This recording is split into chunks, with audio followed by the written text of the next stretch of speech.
창세기 40장 7절과 8절 말씀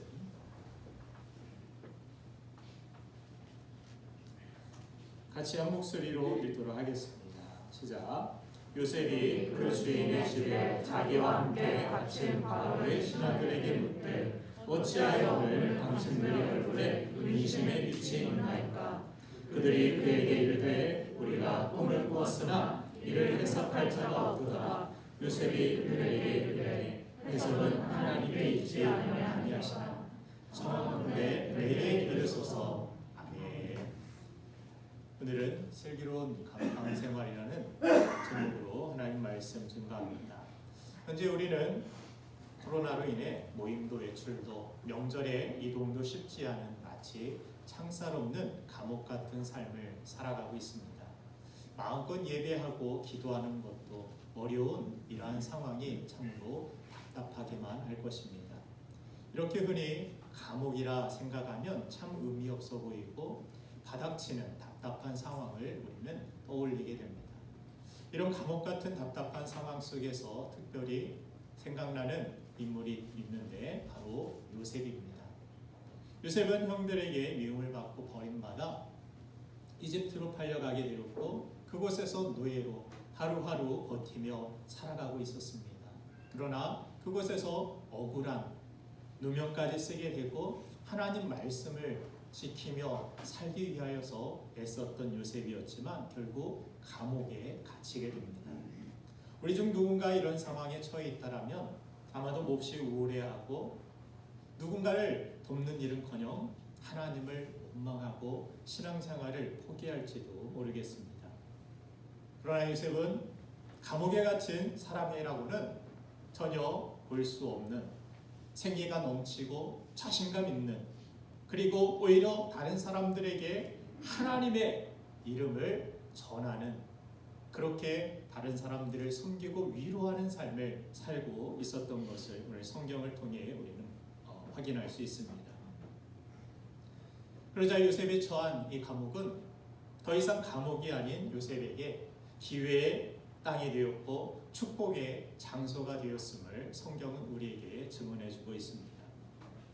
요셉의 이 감옥의 시간은 무의미한 시간이 아닌 더 좋은 미래를 향해 나아가는 의미 있는 시간이 되었던 것입니다.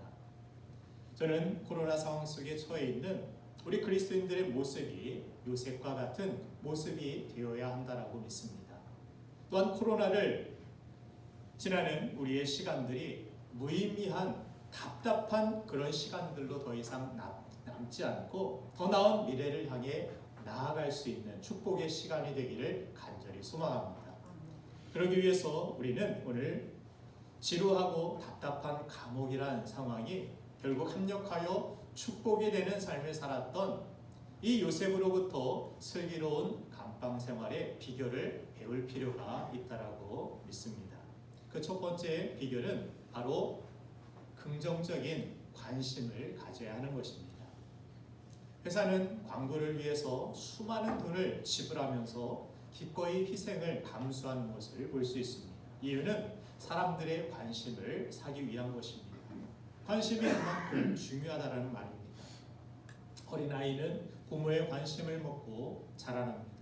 어린아이를 포함해 모든 사람은 긍정적인 관심을 가져줄 때 행복해하고 변화되게 되고 성장하게 됩니다. 마찬가지로 성도인 우리도 서로에게 긍정적인 관심을 가져야 됩니다. 비판을 위한 관심이 아닌 긍정적인 그 사람을 살려주기 위하여 어떻게 하면 그 사람을 행복하게 해줄까 힘이 되어줄까 하는 그런 긍정적인 관심을 가지고 우리는 서로 배려하고 서로를 격려해주는 그런 공동체가 되어야 할 것입니다. 지금은 너나 할 것 없이 누구나 그렇게 힘들어하고 어려운 시기를 겪고 있습니다. 이런 때일수록 우리는 비관과 정죄보다는 그 영혼에 힘을 주고 위로를 주기 위한 선한 관심을 가져야 합니다.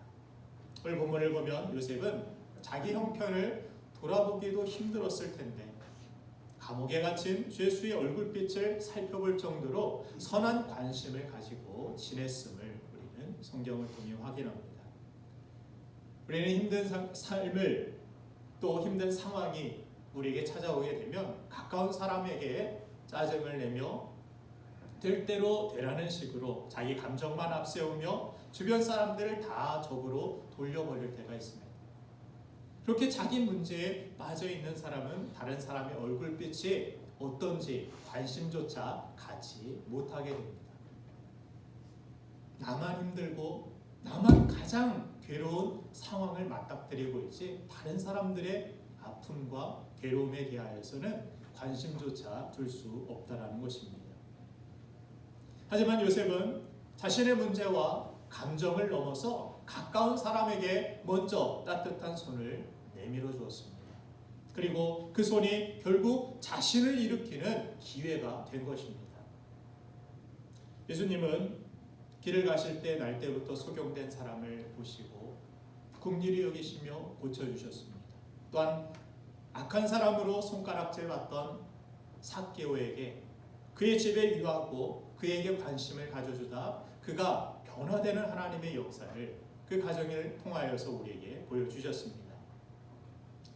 사마리아의 우물을 길르러 온 여인에게 주님은 먼저 말을 건네주시고 참된 사랑과 복음을 그에게 전해주시고 그의 삶이 변화되는 축복이 그 우물가에서 일어났음을 성경을 통해 우리는 보게 됩니다. 우리는 길에서 누군가 옷자락 스치면 관심도 갖지 않을 수 있지만 그러나 예수님은 누군가 나에게 믿음으로 옷자락을 만져놓으라고 관심을 갖고 그에게 고침을 허락하여 주셨습니다. 주님께서는 그렇게 이 땅을 사시는 동안에도 소외되고 연약한 이들에게 관심을 갖고 바라보시고 그들을 회복시켜 주시는 데 힘쓰셨습니다. 예수님은 이와 같이 관심을 가지고 일하셨습니다. 우리에게도 가장 큰 기적이 있다라면 죄인된 우리에게 긍휼히 여기시고 무한한 관심을 가지고 사랑의 관심으로 다가오시는 하나님의 관심이 우리에게 있다는 것. 이것이 어쩌면 이 시대를 살아가는, 이 세상을 살아가는 우리의 인생의 가장 큰 기적이 아닐 수 없는 것입니다. 하나님도 예수님도 성령님도 오늘도 우리에게 무궁한 관심, 사랑의 관심을 가지고 우리의 길을 이끌어 주신다는 사실을 여러분들 믿으시길 바랍니다. 그런데 반면에 제자들의 삶은 어땠습니까? 예수님이 십자가를 지시기 전에도 예수님께는 정작 관심이 없었고 누가 더 높아질 것인가? 누가 더 높은 자리로 올라갈 것인가에만 관심이 있었던 안타까운 모습을 보게 됩니다. 오늘 우리의 삶은 어떻습니까? 변화되기 전에 제자들의 모습처럼 예수님께 별 관심도 없고 누가 더 높아질 것인가? 어떻게 하면 더 내가 많은 것들을 누리고 이 세상에서 어떻게 하면 더 많은 것들을 가질 수 있을 것인가? 이것만을 생각한 채 삶을 살아가고 있지는 않습니까? 신앙생활인 것이 무엇입니까? 하나님과 나와의 그러한 관계가 우선이 되고 이것이 이웃의 관계로 나아가는 것, 이것이 온전하고 건강한 신앙생활이라 이야기할 수 있겠습니다. 그래서 주님께서 내 이웃을 내 몸과 같이 사랑하라는 계명을 통해 하나님의 거룩한 뜻이 무엇인지를 우리에게 가르쳐 주신 바 있습니다. 예수님과 같이 기도하고 예수님과 같이 살아가기를 원하지만 다 중요하지만 우선 우리는 예수님의 이러한 따뜻한 관심의 눈을 가져야 되고 닮아야 할 것입니다. 우리 주변에 있는 많은 사람들에게 깊은 관심을 가지고 여러분들 사랑으로 그들에게 선한 관심을 나누는 사람이 되길 간절히 바랍니다. 지금은 전도가 어렵다고 하지만 전도라는 것을 여러분들이 너무 거창하게 생각하고 내가 막 땅끝에 가가지고 누군가를 막 어떻게 변화시키고 내가 만드는 것 그것만이 여러분들 전도가 아니라 우리가 이 코로나19를 경험하면서 이 상황 속에서 할 수 있는 최선의 것들, 요셉이 지금 할 수 있는 최선의 것이 무엇이었습니까? 무엇을 크게 가져다 줄 수도 없고 그에게 어떤 것들을 크게 제공할 수도 없었지만 그러나 그곳에서 그에게 따뜻한 사랑의 관심을 가지고 따뜻한 손을 내밀어 준 것.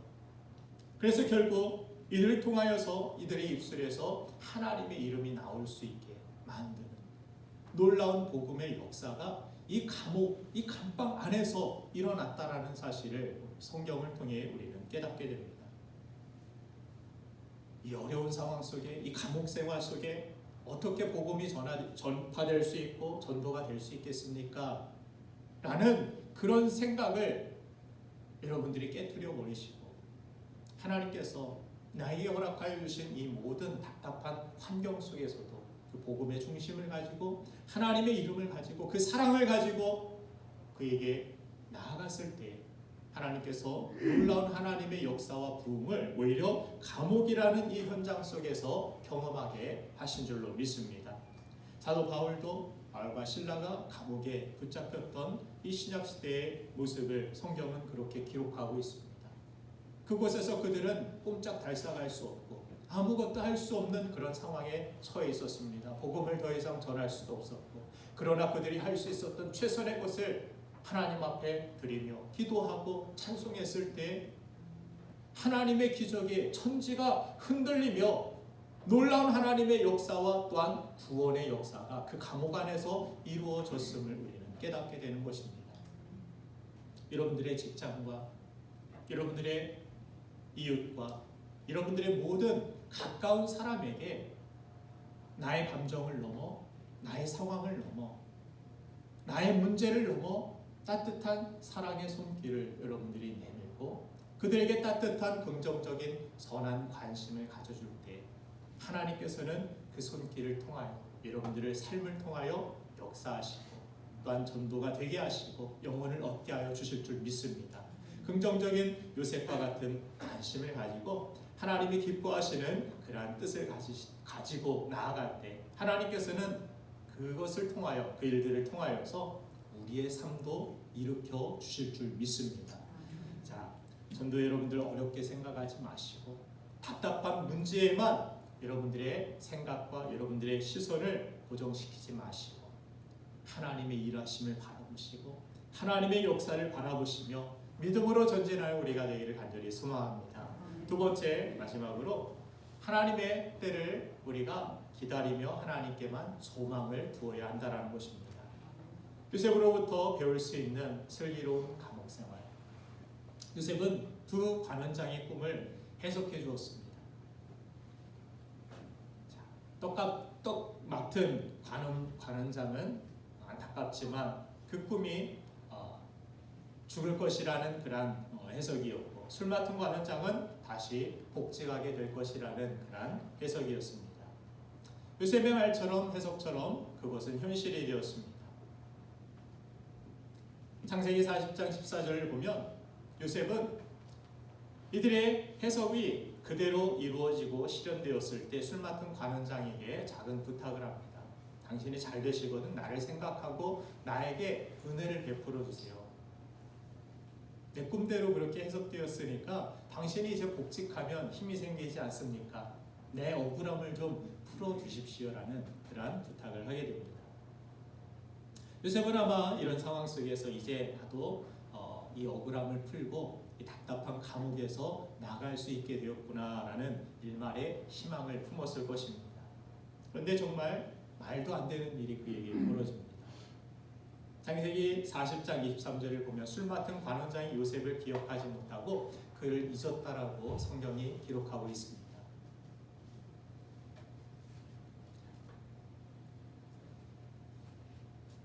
이승철 씨의 이전니가 생각이 나는데, 아직 난 널 기다리잖아. 아직도 사람을 기대하고 사람에게 의지하고 나를 이 감옥에서 답답한 현실에서 꺼내줄 수 있는 것이 사람이라고 생각하고 있었던 이 일말의 작은 여지도 하나님께서는 남겨두지 않기를 원하시고 자기에게 은혜를 베풀었던 요셉을 까맣게 잊어버리게 만드신 하나님은 왜 요셉에게 이런 고난을 주신 것입니까? 하나님께서는 고통을 통해서 이런 답답한 상황을 통해서 요셉에게 알려주고 싶었던 정말 중요한 한 가지가 있었는데, 그것이 사람을 기대하지 않고 하나님을 기대하게 만드는 일이었습니다. 그리고 버티면서 하나님의 때를 기다리고 살아가는 것. 사람이 잊을지라도 하나님은 결코 잊지 않는다라는 사실, 여러분들 믿으십니까? 요셉을 바로 앞에 세우기 위하여서 가장 필요한 때, 술 맡은 관원장의 술을 얼마나 많이 마셨는지 모르겠지만 다 잃어버렸는데 그 관원장의 기억마저도 하나님께서 되살려 주시지 않습니까? 아, 요셉이 있었지. 왕의 꿈을 해석할 수 있는 유일한 그 사람이 있었지.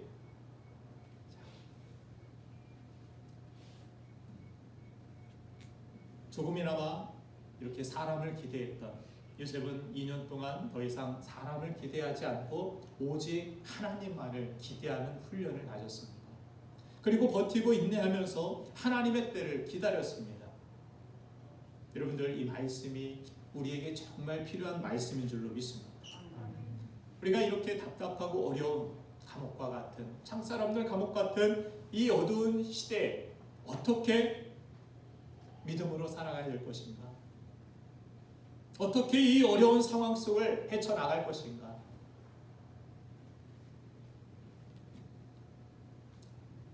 지금 우리는 이렇게 코로나19라는 감옥 같은 생활, 불황이라는 그러한 감옥 같은 상황, 두려움과 답답함이라는 감옥에 다 갇혀 있지 않습니까? 언제 우리가 이 감옥에서 벗어날 수 있겠습니까? 언제쯤 이런 상황들이 끝날 수 있겠습니까? 많은 사람들의 궁금증이, 또한 기대가 그것이라 생각이 됩니다. 우리는 다 그날을 손꼽아 기다리고 있습니다. 그런데 우리가 기다리는 이 희망의 근거가 어디에 있느냐는 것입니다. 사람들은 어떻게 하든지 나라를 운영하는 지도자들이 뭔가 대안을 세워주겠지. 세계 강대국들이 그렇게 많이 있는데 백신을 만들어주고 유엔이나 세계보건기구 같은 단체들이 뭔가 대안을 만들어내겠지. 그런 막연한 기대가 있지 않습니까? 그런데 현실은 어떻습니까? 우리의 기대와 관심은 또 그렇게 세상이고 사람이고 힘있는 조건에 우리의 기대를 걸고 있었는데, 그럴 때마다 우리에게 돌아오는 건 실망뿐 아니었습니까? 우리가 기대했던 세상과 지도자와 힘있는 사람들이 우리를 감옥에서 건져주지 못했습니다. 상황은 점점 오히려 더 안 좋아졌습니다. 왜 그렇습니까? 결론은 하나입니다. 하나님을 더 기대하라는 것입니다. 여러분들, 하나님을 더 기대하시길 바랍니다. 이전보다 더 우리가 해야 할 일은 무엇입니까? 요셉이 이렇게 은혜를 베푼 사람으로부터 잊혀진 이 이유, 이것은 그가 더 오랫동안 2년이라는 그 시간을 감옥에서 지내만 했던 그 속에서 하나님이 원하셨던 것은 무엇입니까? 다른 기대, 다른 소망이 아닌 오직 나의 인생을 하나님께 걸고 하나님을 기대할 때 하나님의 때에 그를 건져주시고 하나님의 때에 그를 살려주시고 세워주시는 것, 이것을 하나님께서 이 요셉의 모습을 통하여 우리에게 가르쳐 주시기를 원하시는 줄 믿습니다. 우리를 건져주실 수 있는 분은 하나님 한 분뿐입니다. 믿습니까? 백신이 나를 건져주겠지, 누군가 뭔가를 개발해가지고 나를 건져주겠지. 물론 하나님께서 그렇게 그 사람들을 통하여 일하실 수도 있습니다. 그러나 그때는 언제입니까? 우리가 세상에 다른 그 기대를 내려놓고 하나님만을 기대하기 시작했을 때, 우리 먼저 믿는 사람들이, 하나님을 아는 사람들이, 신앙이 있다라는 사람들이 하나님보다 세상을 더 기대하고, 정치인들 누군가가 바뀌면 세상이 바뀌겠지? 그렇지 않습니다. 그 사람은 그 사람이고 그 놈이 그 놈인 거 여러분들 잘 아시지 않습니까? 사람에게 기대하지 마시고 우리의 기대, 우리의 소망, 우리를 건져주실 수 있는 유일하신 하나님께만 두시기를 간절히 바랍니다. 그래서 술 관원장이 나에게 유일한 희망이라고, 이 감옥에서 건져줄 유일한 구원의 길이라고 생각했던 요셉에게 하나님께서는 그것이 아니라는 걸 깨닫게 하시기 위해서 그에게 쓰디쓴 실패와 좌절을 겪게 하셨던 것처럼 우리는 이 답답한 현실 앞에서 하나님이 아니고는 우리를 구원해 주시고 이 세상을 아름답게 만들어 주실 분이 없다라는 사실을 우리는 또 한 번 이 좌절과 절망의 고통의 순간에서 배워야만 할 것입니다. 답답하고 고통스러운 어려운 때를 하나님을 바라보고 하나님을 기대하고 하나님의 때에 하나님 한 분밖에 하실 분이 없습니다라는 고백을 우리는 드릴 수 있어야 할 것입니다. 지금은 당장 죽을 것 같은데, 지금은 당장 꼼짝도 못하고 너무나도 절망적인 상황인데, 그래도 하나님은 우리를 버리지 않으실 줄로 믿습니다. 이 한 가닥의 소망을 하나님께 두는 사람을 하나님은 결국 버티게도 하시고 다시 일으키기도 하실 것입니다. 여러분들의 기도, 여러분들의 정말 간구처럼 이 중고등부가 대학에도 합격하고 제 딸도 원하는 학교에 합격을 했습니다. 세 군데 썼는데 다 합격을 했어요. 합격해서 기분은 좋지만 저는 재수를 경험했기 때문에 실패와 좌절, 이 맛본 친구들이 있을 텐데 누군가가 붙었으면 누군가가 또 떨어졌을 텐데 하는 그 생각이 들더라고요. 그래서 제 딸이 아주 이렇게 음대 입시 카페에 들어가서 뭐 이렇게 정보도 얻고 한 사이트가 있었어요. 저도 함께 보았었는데 그곳에 제가 접속을 해서 들어가서 이렇게 글을 읽어보니까 떨어져서 죽고 싶어요. 왜 저만 떨어져야 하나요? 주변의 친구들은 다 붙은 것 같은데, 그런 하소연하는 저와 같았던 그런 마음을 가진 친구들이 많이 있더라고요. 그래서 어제 집사람이 "이거 뭐해?" 그래서 "뭐 하고 있어?" 열심히 댓글 달았어요.